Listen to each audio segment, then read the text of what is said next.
Just because you pass the FTMO challenge does not guarantee that you will become a funded prop trader. Some campus students, including Clemens, Nick, Jan, another Jan, and others have passed the entire evaluation. However, some traders have failed the last step of the process, which is the verification stage. One of my previous students faced a similar situation where he successfully completed a supposedly more difficult task, the challenge, but couldn't pass the easier verification stage. The reason behind this failure can be summarized in one word: impatience. You basically started your prop trading journey as well. Yeah. Right? And congratulations, you passed the challenge. Right? Thank you. Thank you. But I like how you started. There are always two sides of the medal, Yeah. and but you failed verification. Yeah, As again, I love to keep everything real here, and I think this is why people love to watch this stuff. This incident intrigued me, and I believe it's an interesting story to share. So let's dive in. Hello, I'm Bernd, a full-time trader with over 10 years of experience. I manage $2.4 million in prop firm funds and also mentor hundreds of students globally. This is a story about one of my students. Lars came to the campus with no trading experience, but a strong interest in trading. As his mentor, I guided him in his trading journey until he achieved consistent profitability. Recently, he began his journey to become a funded trader by taking on the FTMO challenge. Lars has been consistently profitable with his own account for over 2 years now. Lars initially did very well on the challenge. He passed it with very impressive stats in less than 25 days. However, something happened that caused him to change his approach to trades. It was a mental issue that I have seen happen many times before. The trading industry involves a lot of psychology, as it is influenced by mental factors, high pressure, fear and greed. These factors can heavily impact your decision making, as seen with Lars, and are likely to affect you as well after completing and passing the first step in the prop trading evaluation process. Lars took part in the challenge phase and employed a strategy of using a 2% risk and a 1-to-1 risk to reward ratio for every trade. With this approach, he only risked 2% per trade, which meant that he could pass the challenge after winning only 5 trades. Lars was successful in doing so, and he completed the challenge in less than 25 days, meeting the required profit of 10% set by FTMO to pass the challenge. Great. Afterwards, things took a turn for the worse during the second phase of the verification, which required making a profit of only 5% within 60 days, making it 4 times easier than the initial challenge. However, he began trading more aggressively than he should have. Although it wasn't extreme, he treated the verification as another challenge, which was a significant mistake.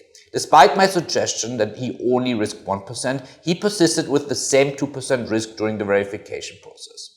Despite completing the hardest part, it was still a mistake to let emotions get in the way during the verification phase. The challenge of this phase is to demonstrate the ability to control emotions.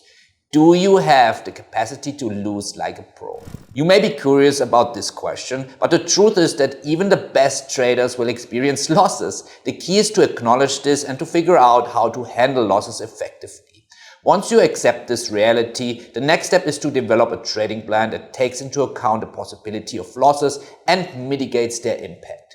To lose properly in trading, it's important to manage your risk and avoid trading with money you can't afford to lose. It's also crucial to avoid over trading. By following these 2 principles, you can avoid getting emotional when you experience losses and prevent impulsive behavior that could lead to further losses. Some traders attempt to overcome losing trades by avoiding them and searching for methods to prevent them.